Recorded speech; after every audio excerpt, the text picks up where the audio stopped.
탈북어민 강제 북송 사건을 수사하고 있는 검찰이 대통령 기록관 압수수색을 재개했습니다.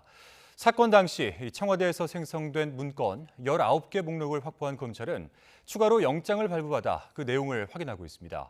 이와 함께 서해 피격 공무원 사건으로 고발된 박지원 전 국정원장의 소환 조사는 임박한 것으로 보입니다. 손효정 기자입니다. 탈북어민 강제 북송 사건을 수사하는 서울중앙지검 수사팀이 대통령 기록관에 대한 압수수색을 재개했습니다.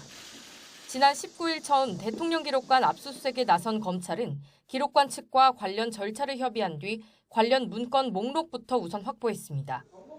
어민들이 우리 군에 납포돼 북송되기까지 8일 동안 생성된 대통령 기록물 19건입니다. 이 가운데 일부 문건에 대해서 추가 영장을 발부받아 열람과 확보 절차를 진행했습니다. 해당 문건에는 사건 당시 각 부처가 청와대에 보고한 일일 안보 상황 등과 같은 내용이 포함된 것으로 알려졌습니다. 일단 검찰은 이 자료들을 토대로 당시 정부가 북송을 결정한 과정을 재구성하는 데 주력할 전망입니다.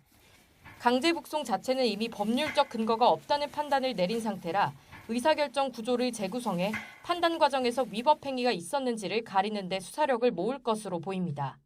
검찰 관계자는 대통령 기록물 확보 절차는 며칠 더 이어질 것으로 보인다며 사건과 관련해 의미 있는 자료가 있는 것으로 기대한다고 설명했습니다.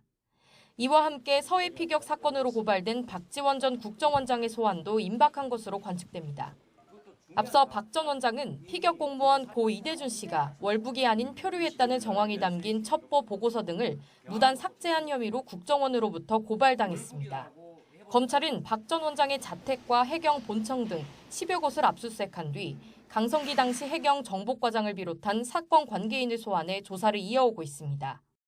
박 전 원장 측은 지난주쯤 검찰로부터 국정원 고발장을 받은 데 이어 압수당한 휴대전화도 포렌식 작업이 끝나 돌려받은 것으로 파악됐습니다. 박 전 원장은 국정원 고발 이후 첩보를 삭제하더라도 국정원 메인 서버에는 남는다며 그런 바보짓을 왜 하겠느냐며 의혹을 모두 부인해왔습니다. YTN 손효정입니다.